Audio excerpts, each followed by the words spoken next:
Hello बच्चों, आइए इस प्रश्न को देखते हैं। प्रश्न में हमसे पूछा गया है अष्टक नियम का अपवाद क्या है और इससे संबंधित हमें यहाँ पर चार विकल्प दिए हुए हैं। यदि हम बात करें विकल्प ए के बारे में, केंद्रीय परमाणु का अपूर्ण अष्टक। बी दिया हुआ है हमें केंद्रीय परमाणु में इलेक्ट्रॉनों की एक विषम संख्या। और सी दिया हुआ है हमें केंद्रीय परमाणु का विस्तारित अष्टक। और डी दिया हुआ है हमें इनमें से सभी। सबसे पहले हम बात करते हैं प्रश्न की मुख्य अवधारणा के विषय में। मुख्य अवधारणा जो कि संबंधित होगी अष्टक नियम से। अष्टक नियम।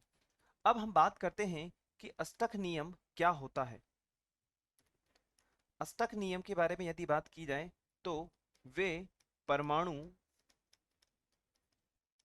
जिनके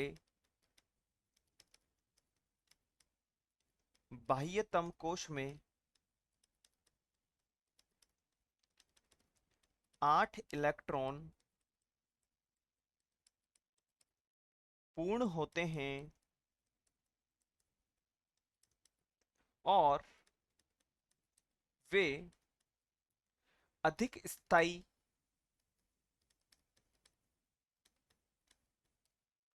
रहते हैं रासायनिक दृष्टि से अक्रिय होते हैं, अष्टक नियम की पालना करते हैं। अष्टक नियम की पालना करते हैं। यदि हम बात करें कि अष्टक नियम को प्रतिपादित किसने किया था, तो हम कह सकते हैं कि वाल्थर कोसेल, वाल्थर कोसेल एवं लुइस, गिलबर्ट लुइस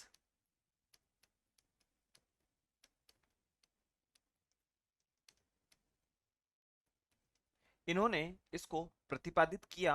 और यदि हम बात करें इसके उदाहरण के बारे में तो सोडियम क्लोराइड,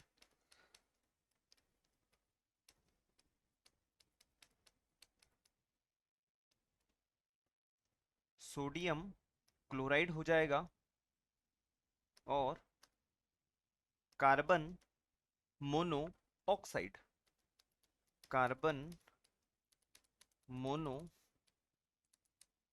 ऑक्साइड जिन्हें NaCl और CO द्वारा प्रदर्शित किया जाता है। परंतु प्रश्न में हमसे पूछा गया है अपवाद के विषय में, तो हम बात करें अपवाद के बारे में।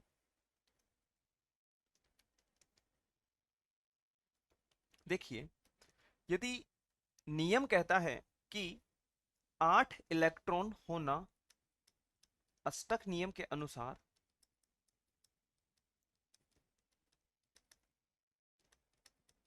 अनुसार 8 इलेक्ट्रॉन होना आवश्यक है। परंतु ऐसा नहीं है। यदि हम बात करें तो कुछ यौगिकों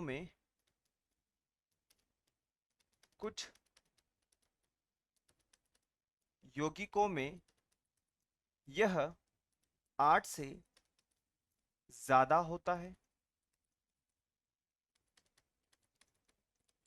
और कुछ यौगिकों में यह 8 से कम होता है। और यदि बात की जाए केंद्रीय परमाणु के विषय में, जो कि हमें विकल्प में दिया हुआ है, केंद्रीय परमाणु के विषय में, तो यह विषम संख्या लिए होता है। विषम संख्या लिए हुए बाईं ओर होती है या होते हैं। उदाहरण के लिए यदि हम इन्हें समझें, जैसे कि हम बात करें BCl3 के बारे में, हम बात करें NO के बारे में, और यदि हम बात करें BF3 के बारे में, तो यदि हम BCl3 को समझें तो यहाँ पे हमें समझ में आएगा कि यहाँ पर भी क्लोरीन उपस्थित है, यहाँ पर भी क्लोरीन उपस्थित है, और यहाँ पर भी क्लोरीन उपस्थित है, और इलेक्ट्रॉन यहाँ पर देखा जाए तो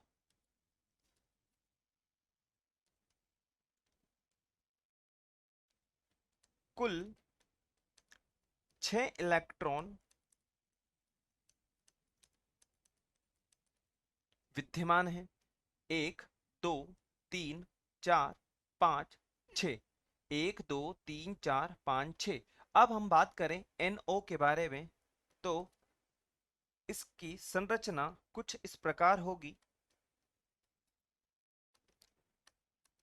यहाँ पर 2 इलेक्ट्रॉन विद्यमान होंगे, और यहाँ पर देखा जाए तो 1 इलेक्ट्रॉन विद्यमान होगा, जो कि केंद्रीय परमाणु के विषम दृष्टिकोण को बतलाता है।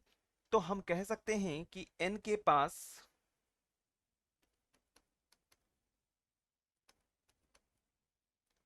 विषम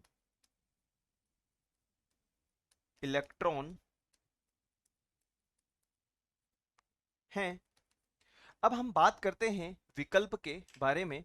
जैसा कि आपको यहाँ पर विकल्प ए दिया हुआ है कि केंद्रीय परमाणु का अपूर्ण अष्टक, जो कि बिल्कुल सही है कि अपूर्ण भी हो सकता है, ज्यादा भी हो सकते हैं और कम भी हो सकते हैं।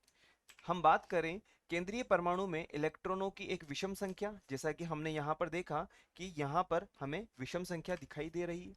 केंद्रीय परमाणु का विस्तारित रूप कहने का मतलब, यदि हम बात करें तो कुछ में 8 से ज्यादा होंगे, तो उन्हें हमें विस्तारित रूप में लिखना होगा।